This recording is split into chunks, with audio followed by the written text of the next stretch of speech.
Sir आपसे जाने अभी अभी आपसे कुछ देर पहले डॉक्टर फारूक साहब का ये बयान आया कि शायद वो कांग्रेस के साथ जो है इलाहा कर सकते हैं, उनके साथ गठजोड़ कर सकते हैं। ऐसे में क्या लगता है आपको, किस नज़रिए से आप इसको देखते हैं? देखिए, मजबूरी है दोनों पार्टियों की। जहां तक हम कांग्रेस की बात करेंगे, कांग्रेस मुझे लगता है कि अब नेशनल पार्टी नहीं रही, वो रीजनल पार्टियों से भी छोटी पार्टी रही।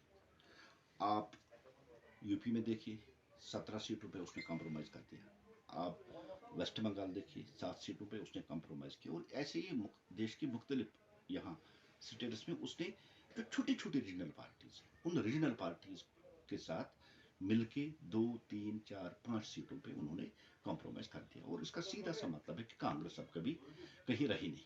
और वो आपको नतीजे भी सामने दिख रहे हैं कि राजस्थान, छत्तीसगढ़, मध्य प्रदेश के बाद राजस्थान क्या हालत हुई कांग्रेस की। और राहुल जी जहां जहां जोड़ों के नाम से जाता है, वहां वहां कांग्रेस को लोग तोड़ते हैं। 3 स्टेटों में कांग्रेस को तोड़ा। बिहार जाना था, बिहार में भी कांग्रेस टूट गई। हर जगह कांग्रेस टूट रही। और कल से भी आपने देखा कितने बड़े बड़े कांग्रेस के लीडर जिन्होंने भारतीय जनता पार्टी ज्वाइन की। और कांग्रेस कहीं, मुझे नहीं लगता है कि 2024 के इलेक्शन में कांग्रेस कहीं दिखाई दे रही है।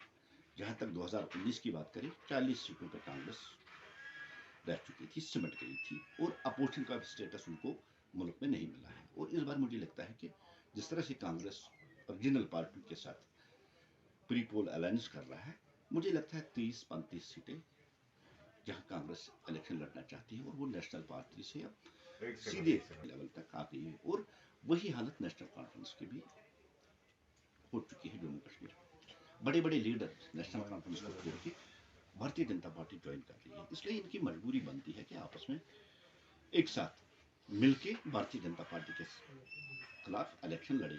और ये उन्होंने 2014 में भी किया, तब भी भारतीय जनता पार्टी जीत के आ गई। 2019 में भी उन्होंने किया, तब भी भारतीय जनता पार्टी पहले से ज्यादा सीटें लेके फिर सत्ता में आ गई।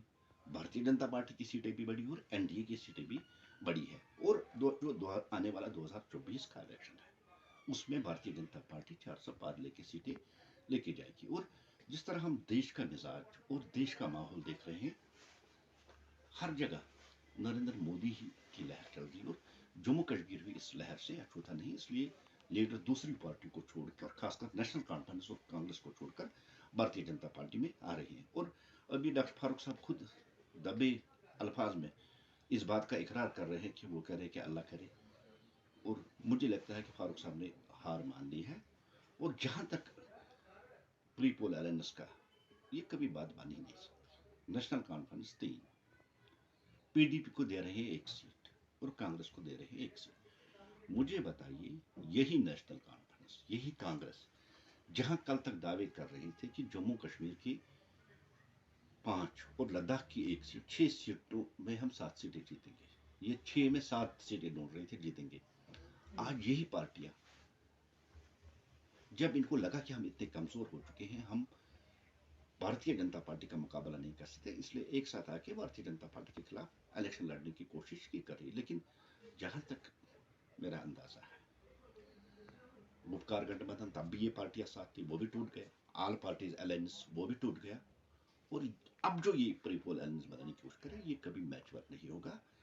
कांग्रेस की तरफ से भी जो स्टेटमेंट आए हैं, वो भी एक मैच्योर स्टेटमेंट था। पॉलिटिशियन ऐसे स्टेटमेंट नहीं देते हैं। जहां आप सिमट के 6 सीटों में 2 सीटों पर इलेक्शन लड़ रहे हैं, मुझे नहीं लगता है कि ऐसी पार्टी को ख्वाब देखने चाहिए कि हम वजीर आजम के दावेदार हैं। कांग्रेस टूट चुकी है, बिखर चुकी है। नेशनल कॉन्फ्रेंस टूट चुकी है, बिखर चुकी है। कांग्रेस की तो अब हालत ही नहीं है। और मैं आपको दावे के साथ कह सकता हूं कि इस बार के इलेक्शन में कांग्रेस 40 से नीचे रहेगी। जी सर, एक और सवाल आपसे जानना चाहेंगे, जैसे कि आज सुबह सुबह ही खबर आई कि वजीर अजम का जम्मू कश्मीर दौरा होने वाला है, तो क्या ऐसे तो हम ये कह देखिए, सकते हैं? शेड्यूल वजीर आजम का दौरा था। पहले उनको जम्मू जाना था, तो वो जम्मू का दौरा, जहां आपने देखा कि लोगों का सैलाब था जम्मू में। और उसी तरह शेड्यूल उनका जो टूर है, वो अनंतनाग, राजौरी पार्लियामेंट्री कॉन्स्टिट्यूंसी जो है अनंतनाग में उनका शेड्यूल विजिट है। जी और अभी डेट नहीं आया है, लेकिन ये तय है कि वजीर आजम साहब जनाब नरेंद्र मोदी साहब अनंतनाग आके अनंतनाग में लोगों को खिताब करेंगे। लोगों का एक सैलाब होगा, लोगों की इतनी ज्यादा तादाद होगी कि मुझे लगता है कि ये जो पार्टियां हैं, इन पार्टियों ने अभी आहट ही सुनी, और आहट सुनते ही इन्होंने ग्राउंड छोड़ दिया और जब वजीर आजम साहब आएंगे ये खुद ब खुद हार फिर क्या तस्लीम कोई करेंगे। बड़ा ऐलान हो सकता है? देखिए, मोदी जी के लिए जम्मू कश्मीर और खासकर कश्मीर के लिए हमेशा उनके दिल में मोहब्बत, प्यार और एक खुलूस का जज्बा रहता है। आप बार बार उनका जिक्र देखते हैं, चाहे उनकी पॉपुलर मन की बात हो, उसमें कभी उन्होंने जम्मू कश्मीर के टूरिज्म की प्रमोशन की, कभी यहाँ की जो हैंड वर्कर्स है उनकी प्रमोशन की, और कल के भी एपिसोड में उन्होंने गांधरबल का वो नाम लिया है। और उनके दिल में हमेशा जम्मू कश्मीर के लोगों के लिए खास मोहब्बत, दर्द रहता है। और आते आते वजीर आजम साहब का दिल इतना बड़ा है कि उन्होंने जब सैलाब यहाँ आया था तो उन्होंने अपनी दिवाली कश्मीरियों के साथ मनाई थी, जो सैलाब की वजह से जो उनका बहुत ज़्यादा नुकसान हुआ था। और आज जब वजीर आजम साहब आएंगे, कश्मीर को बहुत बड़ी सौगात मिलेगी।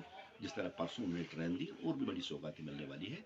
ये वजीर आजम का जो विकसित जम्मू कश्मीर, खासकर विकसित कश्मीर का जो उन्होंने नारा दिया है, आप देखेंगे वजीर आजम साहब बहुत बड़ा कोई ऐलान करेंगे।